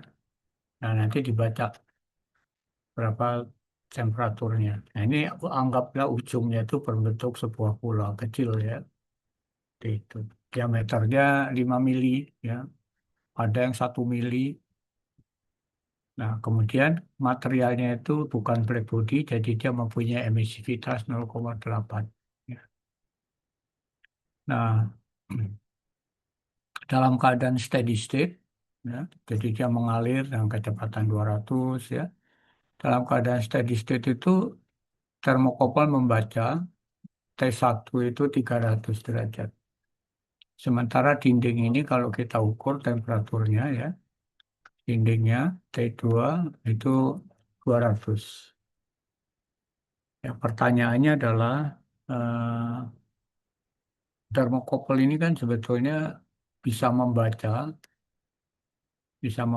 itu karena ada panas yang diberikan oleh gas. Ya, caranya bagaimana ya gas itu mengalir kemudian dia mengkonveksi. Ya. Jadi kalau dia permukaan bola, gasnya mengalir maka dia mengkonveksi kepada bola. Nah, karena dari konveksi temperaturnya naik maka akan mengirimkan sinyal kemudian memberikan harga. Ya. Nah, pertanyaan pertama adalah berapa besarnya laju perpindahan panas konveksi yang diberikan oleh gas ke permukaan bola termokopel. Ya, tuliskan. Ini pertama tuliskan laju perpindahan panasnya dulu. Nah, setelah itu data-datanya diberikan, rumusnya pun diberikan, bilangan Nusseltnya, kemudian kita diminta berapa menghitung koefisien konveksinya. Ya, jadi pertanyaan ini tuh sebetulnya ya menggait kita ya, mengarahkan kita untuk mendapatkan jawaban nanti. Setelah itu kita diminta menghitung koefisien konveksi. Kemudian kalau dia sudah menerima panas konveksi, mencapai pada kondisi kesetimbangan, itu artinya panas yang diterima secara konveksi itu akan diemisikan, ya, akan diradiasikan begitu, ya. Maka kita diminta menuliskan berapa persamaan radiasi bila permukaan bola itu dianggap kecil, ya. Nah, nanti kalau sudah, maka kita bisa membuat analisis ya bahwa dengan kesetimbangan kalor tadi itu, maka ada berapa persen kesalahan pembacaan termokopel itu karena ada radiasi antara termokopel dan dinding. Ya, nah ini jawabannya seperti ini. Berapa laju perpindahan panas konveksi antara gas dan bola termokopel? Ya, perpindahan panasnya konveksi. Ya, jadi kalau tadi ada bola, ada udara yang melewat, ya konveksinya adalah TU minus T bola termokopel. Ya. H koefisien konveksi, A1 adalah luas permukaan bolanya. Nah, kemudian berapa koefisien konveksinya? Jadi udah dikasih bilangan Nusselt-nya, ya, bilangan Nusselt itu ini, bilangan Prandtl itu ini, bilangan Reynolds ini. Ya. Maka kemudian dengan data-data fisika yang diketahui, berapa mu, sepero, kita bisa hitung. Ya, bisa hitung koefisien konveksinya. Kita bisa hitung H. Ya, koefisien konveksinya ketemu. Nah, kemudian pertanyaan yang C adalah kita diminta menuliskan persamaan radiasi dari bola ke dinding. Nah, ini. Jadi kalau tadi dia aliran udara itu dia mengkonveksi, kemudian dia meradiasi. Ya, meradiasi seperti ini. Ya, meradiasi. Nah, karena tadi diameter pipa itu adalah 500 mili ya, sementara diameter ini hanya 5 mili ya, maka A1 bisa kita anggap kecil terhadap A2 ya, gitu. Jadi A2-nya itu sangat besar sehingga ini bisa kita ambil 0, kemudian F12 bisa kita anggap sebagai 1 ya, gitu. Jadi persamaannya menjadi seperti ini. Ini adalah radiasi dari bola ke sekeliling ya, ke dinding. Nah, kemudian karena dalam kondisi setimbang, ya, steady state, maka panas yang dikonveksikan sama dengan panas yang diradiasikan. Seperti ini. Ya. Nah, kalian tahu nih, ya. Jadi dari sini bahwa A-nya, ini, sorry, ini A1 ya. Ini A1. Jadi A1-nya hilang, maka kemudian saya bisa tuliskan di situ yang namanya TU, itu sama dengan, atau TU minus T1. Ya, itu sama dengan epsilon 1 sigma T1 pangkat 4 minus T2 pangkat 4 per H. Nah, ini adalah bentuk kesalahan pengukurannya. Ya, jadi kalau T1 tadi itu adalah yang terbaca di termokopel, ya, T1 itu adalah yang terbaca di termokopel, TU itu adalah temperatur udara yang sesungguhnya. Ya, temperatur udara atau gas tadi. Eh, udara ya, udara panas. Hmm. Jadi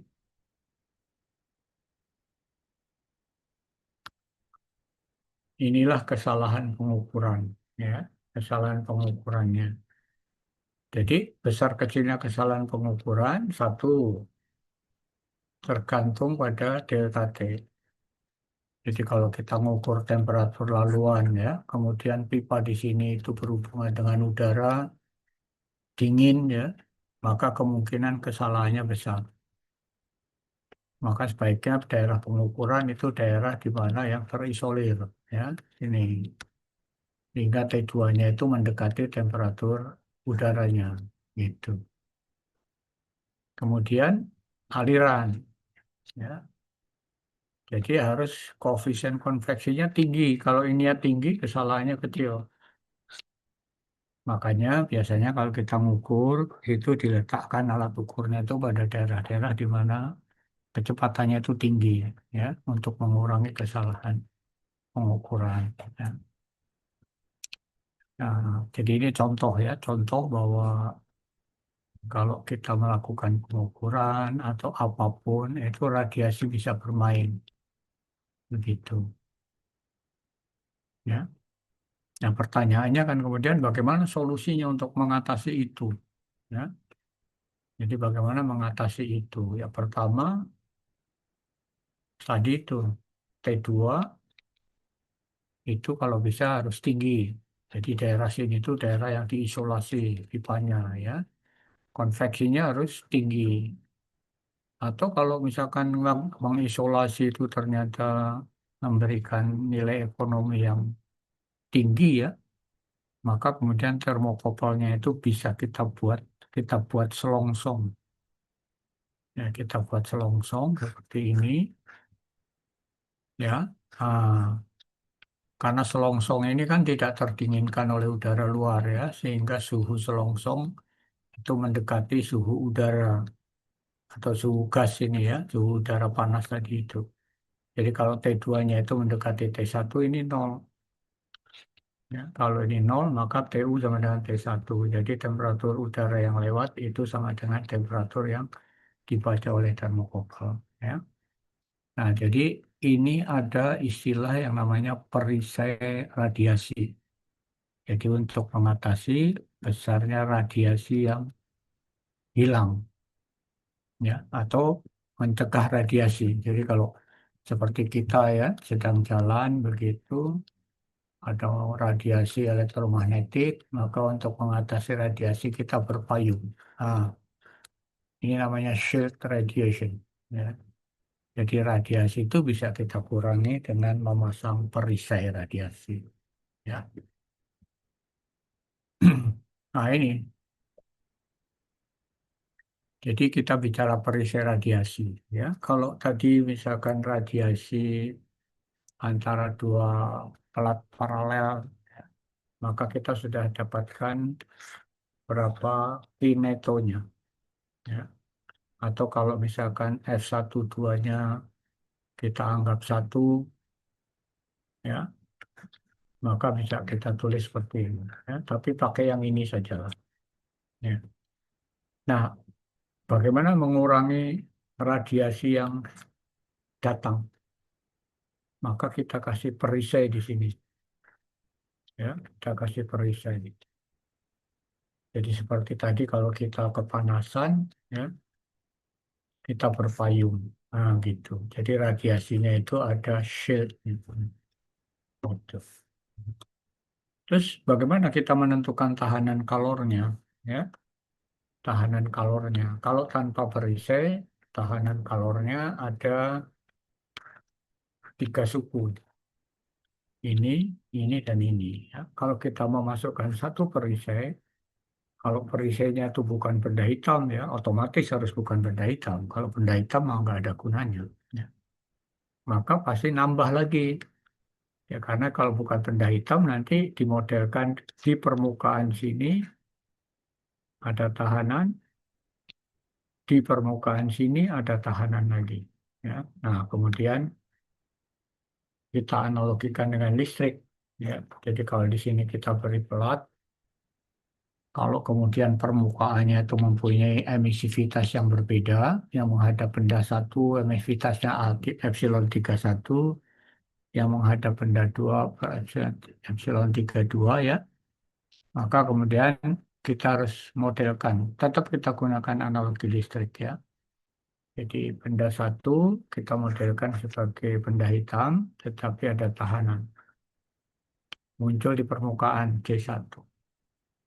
Benda tiga yang berhadapan dengan benda satu kita modelkan benda hitam, ada tahanan muncul di permukaan C31. Nah, antara C3 dan C1 ada tahanan ruangan. Ya. Demikian juga yang berhadapan dengan benda dua. Ya. Benda dua kita modelkan BlackBerry, di permukaan C2 ada tahanan. Ya. Kemudian benda tiga yang berhadapan dengan benda dua, di permukaannya C32 ada tahanan. Kemudian ada tahanan ruang. Nah, jadi besarnya kinet ya sama ya. Jadi ada EB1 minus EB2 per tahanan total tadi itu. Nah, tahanan totalnya kan lebih banyak nih. Ya, kebetulan kalau permukaannya itu bidang datar sama semua ya, maka bisa kita tulis seperti ini. Ya, jadi kita tunjukkan di sini bahwa dengan memberikan perisai itu ada tahanan tambahan. Ya, sebesar ini tahanan tambahannya. Ada 3. Ya, nah, itu. Jadi dengan ada tambahan otomatis dia akan menunjukkan bahwa kinetnya akan lebih kecil. Ya. Di contoh seperti tadi ini, kalau itu tidak ada perisai, maka panas yang netonya sekian. Ya. Tapi kalau kita beri perisai, maka kinetnya turun. Ya. Jadi perisai radiasi itu mengatasi eh, apa namanya atau mengurangi panas neto karena radiasi. Ya. Nah, Ini ini berlaku untuk semua ya, tergantung nanti bentuknya apakah bendanya itu bidang datar atau silinder koaksial atau bola konsentrik ya. Jadi kita tinggal terapkan ya.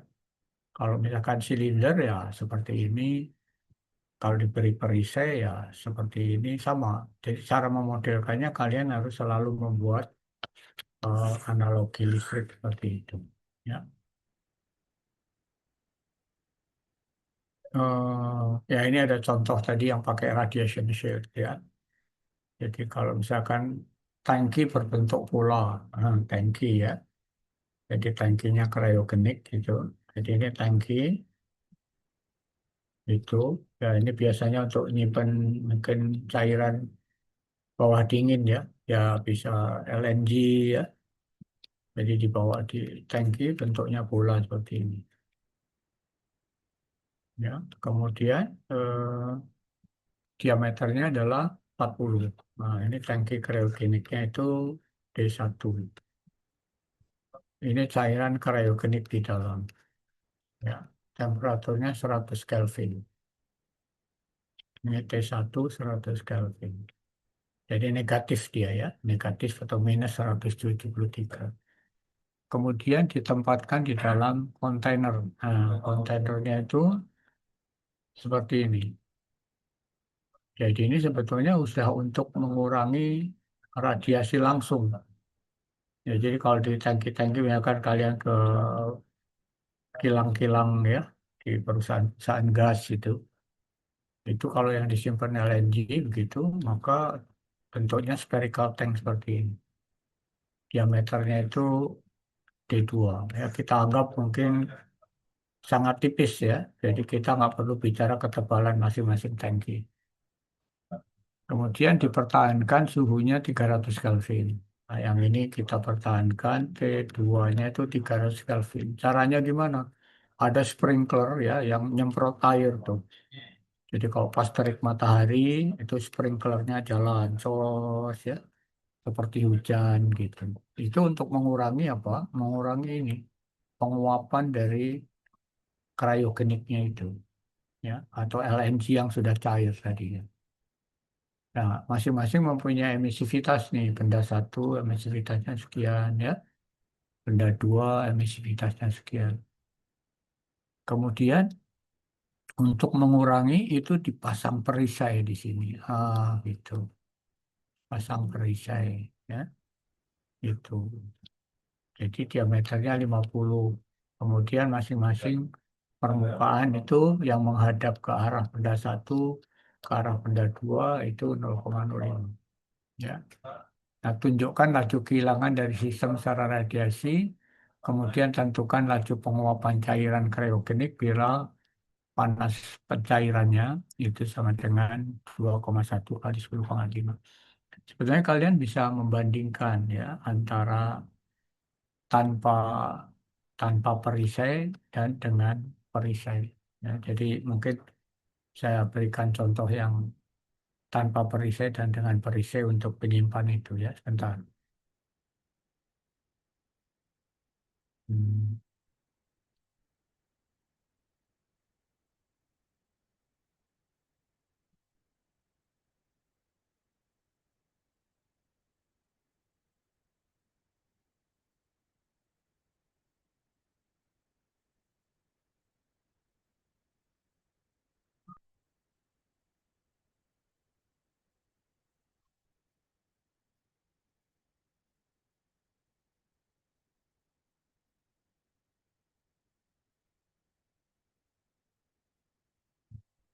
Oke, yang ini aja.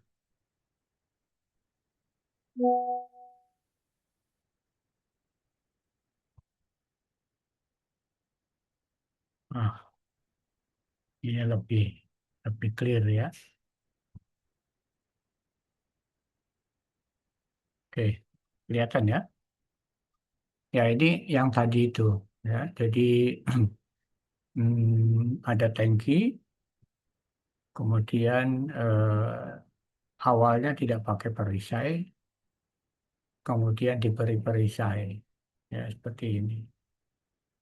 Nah, jadi kalau tanpa perisai berapa jumlah kriogenik yang mencair, ya kita hitung berapa panas radiasinya. Kemudian panas radiasi yang masuk ke cairan itu menyebabkan kriogenik itu menguap. Ya. Nah, kita hitung nih, jadi berapa, pertama karena dia berada di udara lingkungan ya, maka besarnya panas yang diradiasikan dari permukaan luar ke tangki ke bolanya ini itu tergantung berapa panas yang dikonveksikan ya. Jadi panas yang dikonveksikan ke permukaan dua itu sama dengan yang diradiasikan ke dari permukaan dua ke tangki ya, seperti ini. Nah, kemudian kita bisa hitung berapa temperatur T2-nya. Kalau T2-nya udah ketemu, kita bisa hitung kinetonya. Ya, kalau kineto sudah dapat, kita tahu panas penguapan, maka kita bisa berhitung berapa massa kriogenik yang menguap. Ya. Nah, kemudian kalau kita beri perisai, kalau kita beri perisai sama ya, jadi T2 tadi panas yang diradiasikan, ya, itu sama dengan panas yang dikonveksikan sama dengan yang diradiasikan. Nah, tapi radiasinya sekarang ada perisainya, ya, ada perisainya begitu. Jadi kemudian nanti akan kita dapatkan kineto yang berbeda. Kalau kinetonya berbeda, maka kemudian massa kriogenik yang akan mencair, yang akan menguap juga berbeda. Ya. Nah, ini adalah satu teknik yang digunakan ya. Misalkan di kapal-kapal LNG ya, itu tangkinya spherical tanknya itu biasanya ada beberapa lapisan untuk shiftnya, untuk perisainya. Ya. Oke, ya mungkin hari ini kita tutup sampai di sini untuk radiasi ya. Barangkali ada yang mau ditanyakan silakan. Nanti kalian akan saya berikan semacam test case juga ya. Jadi mirip dengan yang ini ya, tetapi kasusnya yang contoh soal tadi ya. Jadi kasusnya yang hmm, ini ya.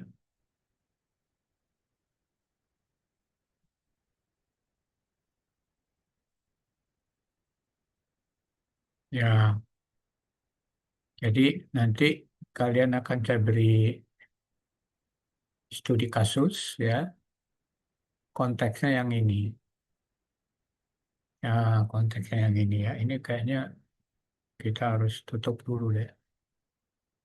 Ya, konteksnya yang ini. Jadi kalau tadi saya mengukur aliran temperatur aliran udara panas dengan menggunakan termokopel tetapi telanjang, maka kita bisa menghitung berapa kesalahan pengukurannya. Ya. Nah, kesalahan pengukuran tadi akan saya perkecil dengan cara saya membuat selongsong di sini. Ya, selongsong. Nah, nanti pertanyaannya adalah dengan diberi selongsong, itu berapa kesalahan pengukurannya. Ya, kalau tadi dari sini udah ketahuan, yang namanya TU minus T1 itu sama dengan epsilon 1 A, sig EA-nya udah hilang, sigma dikali T1 pangkat 4 minus T2 pangkat 4 per A. Ini kesalahannya, ya, pengukurannya. Ya. Tapi nanti begitu ini saya kasih perisai, ya, saya kasih perisai, itu kesalahannya menjadi berapa. Nah itu nanti tolong dikerjakan di rumah. Jadi seperti apa tugas yang akan saya berikan, coba saya cari dulu ya. Sudah saya siapkan sebetulnya ya. Hmm. Hmm. Tugas. Itu mungkin di- Hmm, hmm, hmm, hmm.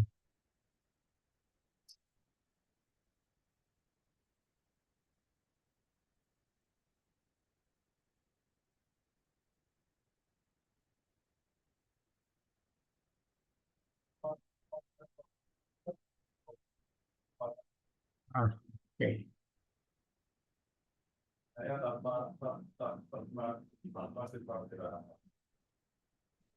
Oke. Kelihatan ya, sudah kelihatan ya. Ya, jadi ini kira-kira tugasnya seperti ini. Ya, jadi pertama tanpa shield radiation. Ya, kalian hitung tadi kesalahannya berapa. Kemudian diberi shield radiation berupa silinder kecil di sini. Ya, kemudian nanti kalian hitung mirip ya. Nanti berapa kesalahan pengukurannya jika dibandingkan untuk problem yang diberi shield dan yang belum diberi shield radiation. Ya, oke. Ada yang mau didiskusikan? Silahkan. Jadi kita nggak usah sampai pada jam berapa tuh? 4.30 ya, kelamaan ya. Ya, sampai jam 3 aja, sisanya kalian gunakan untuk membahas tugas yang ini. Ada yang mau ditanyakan untuk tugas yang akan saya berikan?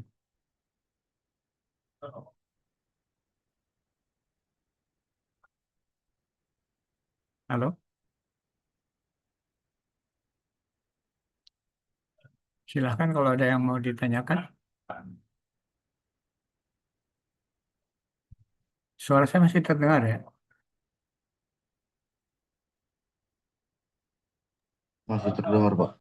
Oke. Ya, jadi saya ulangi lagi ya, bahwa untuk yang problem konveksi sudah solve ya, udah clear. Jadi konveksi itu kita selalu menyelidiki dulu apakah alirannya itu paksa atau alamiah. Kemudian kalau sudah paksa atau alamiah, kita cari rezimnya. Apakah laminar atau turbulen. Kalau konveksi paksa, kita lihat bilangan Reynolds-nya.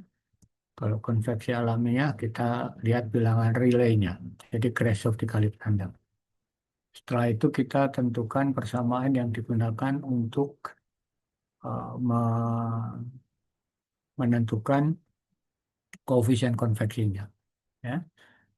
Jadi kalau koefisien konveksinya sudah kita pilih formulanya sesuai dengan ketentuan, maka kemudian kita hitung berapa besarnya laju perpindahan panas konveksi. Nah, untuk radiasi antar dua permukaan ya, yang transparan, di mana fluidanya kita anggap transparan ya, maka kita gunakan formula tadi itu. Ya. Nah, kemudian kita buat kesetimbangan panas antara konveksi dan radiasi, maka di situ akan eh, ketahuan ya perbedaan antara temperatur fluida yang sesungguhnya dan temperatur perbacaan termokouplnya. Ya, kalau kita beri shield radiation, maka modelkan tahanan tahanan tahanan kalornya. Ya, tahanan kalornya dimodelkan menggunakan analogi listrik tadi itu. Ya. Nah, tergantung bendanya. Kalau bendanya bidang datar, bendanya silinder, ya, itu perbedaannya hanya di luas permukaannya. Ya. Kalau misalnya, oh, kalau bolanya itu dianggap benda kecil, ya, maka faktor bentuknya sama dengan 1. Kemudian benda 2 kalau terlalu besar bisa kita anggap suku yang dibagi oleh A2 itu menjadi hilang, ya, karena luas permukaannya besar sekali begitu. Ya. Nah, simplifikasi itu dituliskan di dalam menjawab persoalan. Ya. Nah, ini sepertinya ajang yang bagus ya. Ini adalah satu test case yang bagus karena ini sering digunakan di dalam kegiatan di industri maupun di laboratorium. Ya, baik kalau tidak ada mungkin kita akhiri ya. Nanti ini tugasnya saya share melalui WA ya. Dan biasa dikerjakan secara berkelompok, gunakan nomor kelompok seperti yang kemarin-kemarin ya. Kemudian nanti saya akan coba evaluasi ya sejauh mana eh, apa yang saya sampaikan itu bisa diterima, ya. Dan buat yang tadi misalkan jawaban konveksi yang dianggap perlu disempurnakan, silakan disempurnakan, ya. Baik, kalau tidak ada pertanyaan, saya sudahi dulu, ya. Mungkin untuk eviden boleh dibuka videonya, ya. Saya mau ambil fotonya. Ya, kita nggak usah sampai sore, ya, karena tatap muka 2 jam itu sudah cukup. Sisanya silahkan kalian untuk membuka-buka literatur, ya. Bisa di jurnal, bisa tanya dengan Google, ya. Yang pasti jangan letterlock apa yang disampaikan oleh AI kemudian disampaikan, ya, dianalisis. Kemudian kalian belajar bagaimana berkomunikasi dengan AI, dengan bahasa, dengan prompt yang benar supaya AI itu bisa memberikan guidance, ya, bimbingan yang bagus juga gitu. Karena kalau kita membuat komunikasinya dengan bahasa yang kurang pas, ya mungkin jawabannya juga menjadi kurang pas, ya. Oke, saya izin ambil fotonya, ya.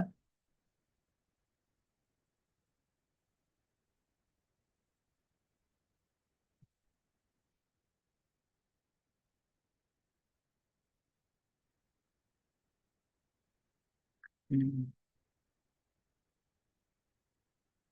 Satu lagi.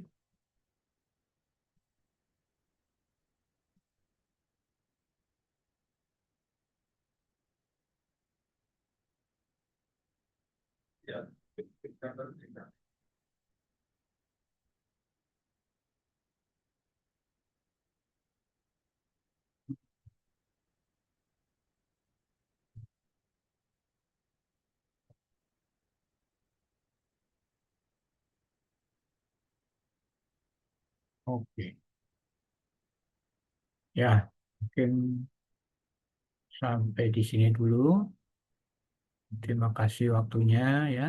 Silahkan kalau ada pertanyaan bisa melalui WA Group, ya, atau mungkin Japri juga boleh, ya. Baik, saya akhiri, ya. Assalamualaikum warahmatullahi wabarakatuh. Selamat sore semua. Waalaikumsalam. Terima kasih, Pak. Iya. Oke, Waalaikumsalam juga. warahmatullahi wabarakatuh. Waalaikumsalam warahmatullahi wabarakatuh. Makasih banyak, Bro. Yuk, sama-sama. Terima kasih, Prof. Sama-sama.